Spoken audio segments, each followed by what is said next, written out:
Seven up seven up. মনে হয় মেসির জন্য এই ফুটবল খেলাটা পৃথিবীতে আসছে। ফুটবলের যে ঈশ্বর, এই ঈশ্বরের পরিপূর্ণতা লাভ করেছে মেসির কাছে এসে। ফুটবলের দল তো একটাই ওয়ার্ল্ডে, সেটা হচ্ছে আর্জেন্টিনা, আর প্লেয়ার তো একজনেই, মেসি। মেসি আর আর্জেন্টিনা, এছাড়া তার বিকল্প কিছু নেই। আমি যাকে পছন্দ করবো, আমি চাই যে তারাই ওয়ার্ল্ড কাপ নিবে, আর অন্যরা নিকটে তো ভালো লাগবে না, এটাই তো স্বাভাবিক। তাইলে আর পছন্দ করলাম কেন? মেসির খেলা কেন ভালো লাগে? মেসির খেলা কেন ভালো লাগবে না?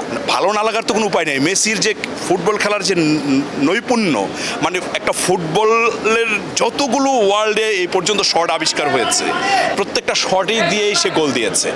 ফুটবলের এই মানে ফুটবলের জন্ম থেকে এই পর্যন্ত মনে হয় মেসির জন্য এই ফুটবল খেলাটা পৃথিবীতে আসছে, এটা আমার কাছে মনে হয়। মানে ফুটবলের যে সৌন্দর্য, এটা মেসির কাছে এসে একদম, ফুটবলের যে ঈশ্বর, এই ঈশ্বরের পরিপূর্ণতা লাভ করেছে মেসির কাছে এসে। স্মাইল বেবি ডাইপার এর সুপার অ্যাবজর্পশন টেকনোলজি এখন দেয় 30% বেশি শোষণ ক্ষমতা।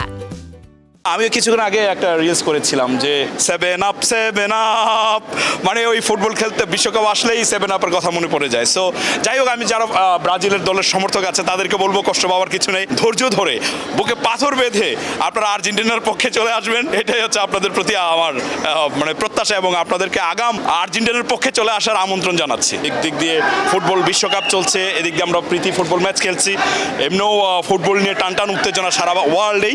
সো আমরাও ফুটবল খেলছি একটা টানটান উত্তেজনা। অলরেডি আমরা যে দুইটা টিম, একটা নাম হচ্ছে মিনারা ফিল্মস আর একটা হচ্ছে team silver line drama, already আমরা টিম সিলভার লাইন ড্রামা আমরা 4টা গোল দিয়েছি হচ্ছে মিনারা ফিল্মসকে। আমার খুব ভালো লাগছে আজকের এই টিমে অংশগ্রহণ করে।